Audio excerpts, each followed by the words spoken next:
ಗುರುಭ್ಯೋ ನಮಃ. ಶ್ರೀಮಾತ್ರೇ ನಮಃ.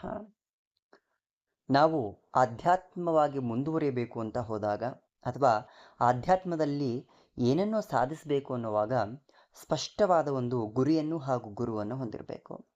ನಮ್ಮ ಗುರಿ ಏನು ಅಂದರೆ ದೇವರನ್ನು ಹುಡುಕುವುದಾ ಅಥವಾ ನನ್ನನ್ನು ನಾನು ಹುಡುಕುವುದಾ ಅನ್ನೋದು ಸ್ಪಷ್ಟವಾಗಿರ್ಬೇಕು ನಮಗೆ. ಯಾಕಂದರೆ ದೇವರನ್ನು ಹುಡುಕಬೇಕು ಅಂದಾಗ ಹೋಗುವ ಮಾರ್ಗ ಬೇರೆಯಾಗಿರುತ್ತೆ. ನಾನು ಯಾರು ಅಥವಾ ನನ್ನನ್ನು ನಾನು ಹುಡುಕೊಳ್ಬೇಕು ಅನ್ನುವಾಗ ಹೋಗುವಂಥ ದಾರಿ ಬೇರೆಯಾಗಿರುತ್ತೆ. ದೇವರನ್ನು ಹುಡುಕುವ ಮಾರ್ಗದಲ್ಲಿ ನಾವು ನಮ್ಮನ್ನು ನಾವು ಹುಡುಕೋಕೆ ಸಾಧ್ಯವಾಗೋದಿಲ್ಲ, ಹಾಗೂ ನಮ್ಮನ್ನು ಹುಡುಕ್ತಾ ಹೋದಾಗ ಭಗವಂತನನ್ನು ನಾವು ಕಾಣಲಿಕ್ಕೆ ಸಾಧ್ಯ ಆಗೋದಿಲ್ಲ. ಇಲ್ಲಿ ಲಲಿತಾ ಸಹಸ್ರನಾಮದಲ್ಲಿ ಅನೇಕ ಕೋಟಿ ಬ್ರಹ್ಮಾಂಡ ಜನನಿ ಎನ್ನುವಂತಹ ಶಬ್ದ ಬರುತ್ತೆ. ಅನೇಕ ಕೋಟಿ ಬ್ರಹ್ಮಾಂಡ ಜನನಿ ಎಂದಾಗ ನಿರ್ದಿಷ್ಟವಾದಿ ಇಷ್ಟೇ ಬ್ರಹ್ಮಾಂಡಗಳು ಇದೆ ಅನ್ನೋಕ್ಕೆ ಸಾಧ್ಯವೇ ಆಗೋದಿಲ್ಲ. ಯಾಕಂದರೆ ಅದು ಆ ವಶಿನ್ಯಾದಿ ವಾಗ್ದೇವತೆಯರಿಗೂ ಕೂಡ ತಿಳಿಯದಂತಹ ನಿಗೂಢವಾಗೋಗುತ್ತೆ. ಯಾಕಂದರೆ ಅಷ್ಟು ಅಗಣಿತ ಬ್ರಹ್ಮಾಂಡಗಳಿವೆ ಹಾಗೂ ಅಗಣಿತ ಸೌರಮಂಡಲಗಳಿವೆ ಅನ್ನೋದನ್ನು ನಾವು ಸ್ಪಷ್ಟವಾಗಿ ತಿಳ್ಕೊಳ್ಬಹುದು. ಹಾಗಿದ್ದ ಮೇಲೆ ಇಂತಹ ನಾವು ವಾಸ ಮಾಡ್ತಿರ್ತಕ್ಕಂತಹ ಭೂಮಿಯ ರೀತಿ ಅನೇಕ ಭೂಮಿಗಳಿರಬಹುದು. ಆ ಭೂಮಿಗಳಲ್ಲಿ ಜೀವಿಗಳು ಇರಬಹುದು. ಆ ಎಲ್ಲ ಬ್ರಹ್ಮಾಂಡಗಳನ್ನು ಸೇರಿಸಿ ಸೌರವ್ಯೂಹವನ್ನು ನಾವು ನೋಡಿದಾಗ ನಮ್ಮ ಭೂಮಿ ಒಂದು ಧೂಳಿನ ಕಣಕ್ಕೂ ಸಮವಲ್ಲ. ಅಂದರೆ ನಾವು ಯಾವ ಭೂಮಿಯಲ್ಲಿ ಇದ್ದು ಎಲ್ಲವನ್ನೂ ತಿಳಿದುಕೊಳ್ತಾ ಇದ್ದೇವೆ ಅನ್ನುವಂತಹ ಭ್ರಮೆಯಲ್ಲಿದ್ದೇವೋ ಅನಂತ ಬ್ರಹ್ಮಾಂಡದಲ್ಲಿ ಈ ಭೂಮಿ ಒಂದು ಸಣ್ಣ ಅಣುವಿಗೂ ಸಮವಿಲ್ಲ. ಸಾವಿರಾರು ವರ್ಷಗಳು ಅಥವಾ ಲಕ್ಷಾಂತರ ವರ್ಷಗಳು ನಾವು ಹಿಂದಕ್ಕೆ ನೋಡಿದ್ರು ಅನೇಕ ರೀತಿಯಾಗಿ ಕಾಣುವುದು ನಮ್ಮ ಪುರಾಣಗಳ ಪುಟಗಳಲ್ಲಿ ಸಿಗುವ ಉಲ್ಲೇಖಗಳೇ. ಅಂದರೆ ಭೂಮಿ ಉಗಮದಿಂದ ಅಂತ್ಯದವರೆಗೂ, ಯುಗಗಳ ಅಂತ್ಯದವರೆಗೂ ಅನೇಕ ಬದಲಾವಣೆಗಳನ್ನು ನಾವು ನೋಡ್ತಾ ಹೋಗ್ತೀವಿ. ಸತ್ಯಯುಗವಾಗಿರಬಹುದು, ದ್ವಾಪರ ಯುಗವಾಗಿರಬಹುದು, ತ್ರೇತಾಯುಗವೇ ಆಗಿರಬಹುದು ಅಥವಾ ಕಲಿಯುಗವೇ ಆಗಿರಬಹುದು. ಇದು ಮೊದಲೂ ಅಲ್ಲ, ಕೊನೆಯೂ ಅಲ್ಲ. ಕಾಕಭೂಷಂಡಿಯ ಸಿದ್ಧಾಂತವನ್ನು ನೋಡಿದಾಗ ಕಾಕಭೂಷಂಡಿಯನ್ನು ನಾವು ಟೈಮ್ ಟ್ರಾವೆಲರ್ ಅಂತ ಹೇಳಿ ಕರಿತಾ ಹೋಗ್ತೇವೆ. ಆತ ಅನೇಕ ಬಾರಿ ರಾಮಾಯಣವನ್ನು ನೋಡಿದ್ದಾನೆ, ಅನೇಕ ಬಾರಿ ಮಹಾಭಾರತವನ್ನು ನೋಡಿದ್ದಾನೆ, ಹಾಗೂ ಅನೇಕ ಬಾರಿ ಸತ್ಯಯುಗವನ್ನು ಕೂಡ ನೋಡಿದ್ದಾನೆ. ರಾಮನನ್ನೂ ಭೇಟಿಯಾಗಿದ್ದಾನೆ, ಕೃಷ್ಣನನ್ನೂ ಭೇಟಿಯಾಗಿದ್ದಾನೆ, ಕಲ್ಕಿಯನ್ನು ಭೇಟಿಯಾಗಿದ್ದಾನೆ. ಹಾಗಿರುವಾಗ ನಾವಿರುವ ಕಲಿಯುಗ ಮೊದಲನೇ ಕಲಿಯುಗವ? ಅಲ್ವೇ ಅಲ್ಲ. ಕಲಿಯುಗ ಅಥವಾ ಸತ್ಯಯುಗ ಅಥವಾ ದ್ವಾಪರ ಯುಗ, ತ್ರೇತಾಯುಗವಾಗಲಿ ಯಾವುದು ಮೊದಲನೆಯದಲ್ಲ, ನಿರಂತರವಾಗಿ ನಡೀತಾ ಬಂದಿರುವಂಥದ್ದು. ಕಲ್ಪಾಂತರಗಳಲ್ಲಿ ಬದಲಾವಣೆಗಳನ್ನು ನಾವು ನೋಡ್ತಾ ಹೋಗ್ತೀವಿ. ಯಾವಾಗ ನಾವು ನಮ್ಮ ಜ್ಞಾನವನ್ನು ಹೆಚ್ಚಿಸ್ಕೊಳ್ತಾ ಹೋಗ್ತೀವೋ ಆವಾಗ ಕಾಣುವುದೆಲ್ಲವೂ ಕೂಡ ಹೊಸ ಬಗೆಯ ಹೊಸ ವಿಚಾರಗಳಾಗಿ ಹೋಗ್ತವೆ. ನಾವು ಏನನ್ನು ನೋಡಬೇಕು? ಈ ಮೊದಲೇ ಹೇಳಿದ ಹಾಗೆ ನಾನು ನನ್ನನ್ನು ನಾನು ನೋಡ್ಕೊಳ್ಬೇಕು ಅಥವಾ ನಾನು ಯಾರು ಅನ್ನೋ ಪ್ರಶ್ನೆ ಉತ್ತರ ತಿಳ್ಕೊಳ್ಬೇಕು ಅನ್ನುವಾಗ ನಾವು ಜೀವರಾಶಿಯಾಗಿ ಬಂದ ಹಿಂದಿನ ಎಲ್ಲ ಜನ್ಮಗಳನ್ನು ಕೂಡ ನೋಡುವ ಪ್ರಯತ್ನವನ್ನು ಮಾಡಬೇಕಾಗತ್ತೆ. ಅಥವಾ ಭಗವಂತನನ್ನು ನಾನು ಹುಡುಕ್ತಾ ಹೋಗ್ತೀನಿ, ಭಗವಂತ ಯಾರು, ಹೇಗಿದ್ದಾನೆ ಅನ್ನೋ ಪ್ರಶ್ನೆ ಬಂದಾಗ ನಾವು ನಮ್ಮನ್ನು ಮರೆತು ಭಗವತ್ ಸ್ವರೂಪದೆಡೆಗೆ ನಾವು ಆಧ್ಯಾತ್ಮದ ಹಾದಿಯನ್ನು ಮುಂದುವರಿಸ್ತಾ ಹೋಗ್ತೀವಿ. ಹೀಗಿರುವಾಗ ಆ ಆಧ್ಯಾತ್ಮ ಸಾಧನೆ ಅನ್ನೋದು ನಾನ ಅಥವಾ ಭಗವಂತನ ಅನ್ನೋದ್ರ ಮಧ್ಯೆ ಇರುತ್ತೆ. ನನ್ನಿಂದ ಭಗವಂತನ ಅಥವಾ ಭಗವಂತನಿಂದ ನಾನ ಅನ್ನುವ ಪ್ರಶ್ನೆ ಕೂಡ ಹುಟ್ಟೋಕೆ ಸಾಧ್ಯ. ಯಾಕಂದರೆ ಎಲ್ಲಿಯವರೆಗೂ ನಾವು ಈ ಶರೀರದಲ್ಲಿ ಇರ್ತೇವೆ ಅಲ್ಲಿಯವರೆಗೂ ಕೂಡ ನಮ್ಮ ಮುಂದೆ ಇರುವುದೆಲ್ಲವೂ ಕೂಡ ನನ್ನದಾಗಿರುತ್ತೆ. ಒಮ್ಮೆ ಈ ಶರೀರ ಬಿಟ್ಟು ಹೋದ ನಂತರ ನನ್ನವರು ಅನಿಸ್ಕೊಂಡವರು ಕೂಡ ನಮ್ಮದವರಾಗಿರೋದಿಲ್ಲ, ಹಾಗೂ ನಾವು ಕೂಡಿಟ್ಟಿದ್ದೆಲ್ಲವೂ ಕೂಡ ಮತ್ತೊಬ್ಬರ ಸೊತ್ತಾಗಿ ಹೋಗುತ್ತೆ. ಹಾಗಿರುವಾಗ ಪರಮಸತ್ಯ ಯಾವುದು, ಪರಮ ಶಾಶ್ವತ ಸತ್ಯ ಯಾವುದು ಅನ್ನೋದು ಹುಡುಕಬೇಕು ಅನ್ನುವಾಗ ಭಗವಂತನನ್ನು ಹುಡುಕಬೇಕು. ನಾನತ್ವವನ್ನು ತೆಗೆದು ಭಗವಂತನೆಡೆಗೆ ಧಾವಿಸಿ ನಡೆದಾಗ ನಾವು ಗಳಿಸುವ ಅಗಣಿತ ಪುಣ್ಯ ನಮ್ಮೊಟ್ಟಿಗೆ ಬಂದಿರುತ್ತೆ. ಆ ಅಗಣಿತ ಪುಣ್ಯವನ್ನು ಮುಂದಿನ ಜನ್ಮ ಇದೆಯೋ ಇಲ್ಲವೋ ಅನ್ನುವ ಪ್ರಶ್ನೆಗಿಂತ ನಾವು ನಂಬುವ ದೈವದ ಸಾನ್ನಿಧ್ಯವನ್ನು ಪ್ರಾಪ್ತಿ ಮಾಡಿಕೊಳ್ಳುವುದಕ್ಕೆ ಆಧ್ಯಾತ್ಮ ಸಾಧನೆ ಬೇಕು ಅನ್ನೋದು ಸತ್ಯ. ಯಾಕಂದರೆ ಆಧ್ಯಾತ್ಮ ಸಾಧನೆಯೇ ಇಲ್ಲದೆ ನಾವು ಆ ಭಗವಂತನನ್ನು ಸೇರೋದಕ್ಕೆ ಸಾಧ್ಯವೇ ಇಲ್ಲ.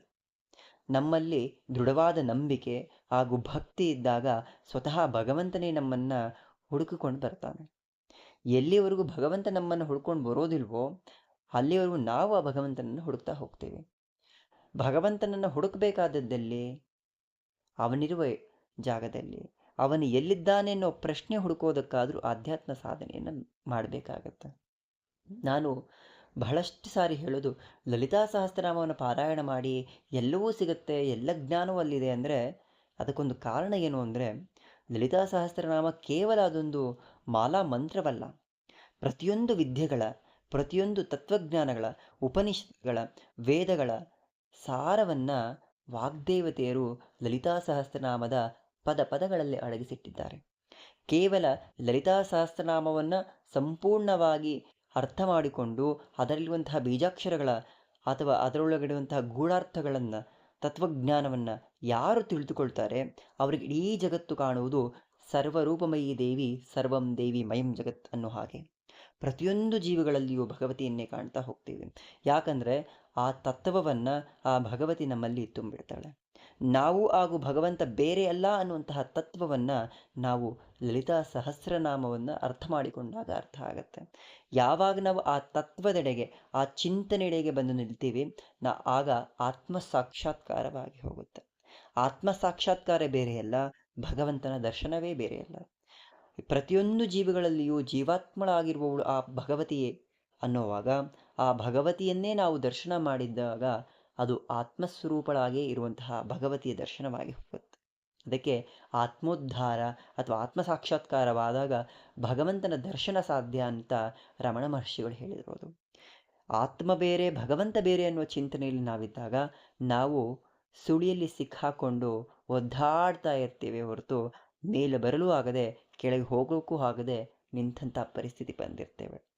ನಾವು ಚಿಂತನೆಗಳು ಒಂದು ಮುಖವಾಗಿದ್ದು ಒಂದೆಡೆ ಎಲ್ಲವನ್ನೂ ಕೂಡ ನಾನು ತಿಳಿದುಕೊಳ್ಳಬೇಕು ಅನ್ನೋ ಹಠಕ್ಕಿಂತ ಶರಣಾಗತ ಭಾವದಿಂದ ಭಕ್ತಿಯ ಶಕ್ತಿಯನ್ನು ಬಳಸ್ಕೊಂಡು ಯಾರು ಭಗವತಿಗೆ ಶರಣಾಗಿ ಹೋಗ್ತಾರೆ ಅಥವಾ ನಾವು ನಂಬುವ ದೈವಕ್ಕೆ ಯಾರು ಶರಣಾಗಿ ಹೋಗ್ತೀವಿ, ಆಗ ಮಾತ್ರ ಆ ಭಗವತ್ ಸ್ವರೂಪ ಸತ್ಯವನ್ನು ನಾವು ಕಂಡುಕೊಳ್ತೀವಿ. ಕಷ್ಟ, ನಷ್ಟ, ದೌರ್ಬಲ್ಯಗಳು, ಸಂಬಂಧಗಳ ಎಲ್ಲ ಭವಬಂಧನಗಳಿಂದ ನಾವು ಬಿಡಿಸ್ಕೊಳ್ಳೋದಕ್ಕಿಂತ ಆ ಭವಬಂಧನಗಳನ್ನು ನಿಭಾಯಿಸೋದು ಹೇಗೆ ಅನ್ನೋದನ್ನು ಕಲಿಸುವುದು ಆಧ್ಯಾತ್ಮ. ಒಂದು ಆಧ್ಯಾತ್ಮ ಸಾಧನೆ ಅಥವಾ ಆಧ್ಯಾತ್ಮದ ಹಾದಿ ನಮಗೆ ಏನನ್ನೂ ಕಳ್ಕೊಳ್ಳೋದಕ್ಕೆ ಬಿಡೋದಿಲ್ಲ. ಅದು ಏನನ್ನು ಕೊಡುತ್ತೆ? ನಮಗೆ ಆದಷ್ಟು ಆತ್ಮಸ್ಥೈರ್ಯವನ್ನು ಕೊಡುತ್ತೆ, ಸಹನೆಯನ್ನು ಕೊಡುತ್ತೆ, ಸಂಯಮವನ್ನು ಕೊಡುತ್ತೆ, ಎಲ್ಲವನ್ನೂ ಗಟ್ಟಿಯಾಗಿ ಎದುರಿಸಿ ನಿಲ್ಲುವಂತಹ ಶಕ್ತಿಯನ್ನು ಕೊಡುತ್ತೆ, ಯಾವುದು ಸರಿ ಯಾವುದು ತಪ್ಪು ಅನ್ನುವ ಚಿಂತನೆಯನ್ನು ಕೊಡುತ್ತೆ. ಆ ಬದುಕಿನಲ್ಲಿ ನಿಂತಾಗ ನಮಗೆ ಕಾಣೋದು ನಾವು ಉರ್ವಾರುಕದ ಹಾಗೆ ಬದುಕಬೇಕು ಅನ್ನೋದು. ಹೇಗಂದರೆ ತೊಟ್ಟಲ್ಲಿ ಅಂಟಿಯೂ ಅಂಟದಂತಿರುವುದು ಉರ್ವಾರುಕ. ಹಾಗೆ ಆ ರೀತಿಯ ಬದುಕು ನಮ್ಮದಾಗಿದ್ದಾಗ ಎಂಥ ಸಮಸ್ಯೆಗಳು ಬಂದರೂ ಅದನ್ನು ಎದುರಿಸಿ ಮುನ್ನುಗ್ಗುವ ಸಾಮರ್ಥ್ಯ ನಮಗೆ ಸಿಗುತ್ತೆ. ಒತ್ತಡ ಬದುಕು ನಮ್ಮದಾಗಿರೋದಿಲ್ಲ. ಹಾಗಾಗಿಯೇ ಶ್ರೀವಿದ್ಯೆ ಕೇವಲ ಅದೊಂದು ತಂತ್ರ ಸಾಧನೆಯಲ್ಲ. ಶ್ರೀವಿದ್ಯೆ ಎನ್ನುವುದು ಜೀವನದ ಒಂದು ಪರಿಪಾಠ.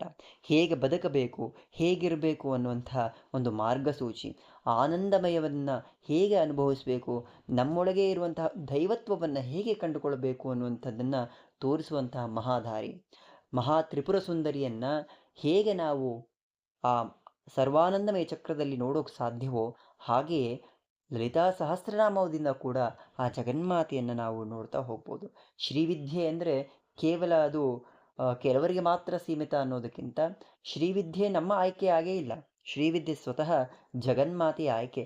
1000 ಜನ ನೋಡಬಹುದು ಅಥವಾ 1000 ಜನ ಮನಸ್ಸಲ್ಲಿ ನಾನು ಶ್ರೀವಿದ್ಯೆಯನ್ನು ಕಲಿಬೇಕು ಅನ್ನೋ ಆಸೆ ಬರಬಹುದು. ಆದರೆ ಅವಳು ಆಯ್ಕೆ ಮಾಡಿಕೊಳ್ಳುವುದು ಕೆಲವರನ್ನು ಮಾತ್ರ. ಅಂತಿಮ ಸ್ತರದಲ್ಲಿ ಯಾರಿರ್ತಾರೆ ಅಥವಾ ಆಧ್ಯಾತ್ಮದ ಸಾಧನೆ ಹಿಂದಿನಿಂದ ಯಾರು ಮಾಡ್ಕೊಂಡು ಬಂದಿರ್ತಾರೆ ಅವರಿಗೆ ಮಾತ್ರ ಸಿಗುವಂಥ ಅಮೂಲ್ಯವಾದ ರತ್ನ ಶ್ರೀವಿದ್ಯಾ ಸಾಧನೆ. ಅದು ಸಾಧ್ಯ ಆಗೋದಿಲ್ಲ ಅನ್ನುವಾಗ ಲಲಿತಾ ಸಹಸ್ರನಾಮವನ್ನು ಪಾರಾಯಣವನ್ನಾದರೂ ಮಾಡಬೇಕಾಗತ್ತೆ. ನಾನು ನನ್ನದು ಅನ್ನುವುದನ್ನು ಬಿಟ್ಟು ಭಗವಂತನೇ ಎಲ್ಲ, ಆ ಜಗನ್ಮಾತೆಯೇ ಎಲ್ಲ ಅಂತ ನಿಂತ್ಕೊಂಡಾಗ ಅವಳ ಸಾಕ್ಷಾತ್ಕಾರವಾಗೋದ್ರಲ್ಲಿ ಸಂದೇಹವೇ ಇಲ್ಲ. ಪ್ರತಿ ಕ್ಷಣವೂ ಕೂಡ ಅವಳ ಅನುಭೂತಿಯಾಗುತ್ತೆ. ವೈಯಕ್ತಿಕವಾಗಿ ನಾನೊಂದು ಮಾತು ಹೇಳ್ತೇನೆ.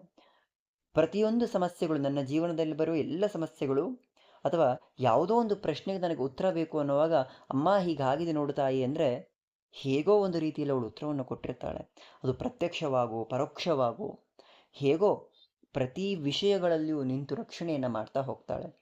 ಅದು ನಾವಿಟ್ಟಿರುವಂತಹ ನಂಬಿಕೆ.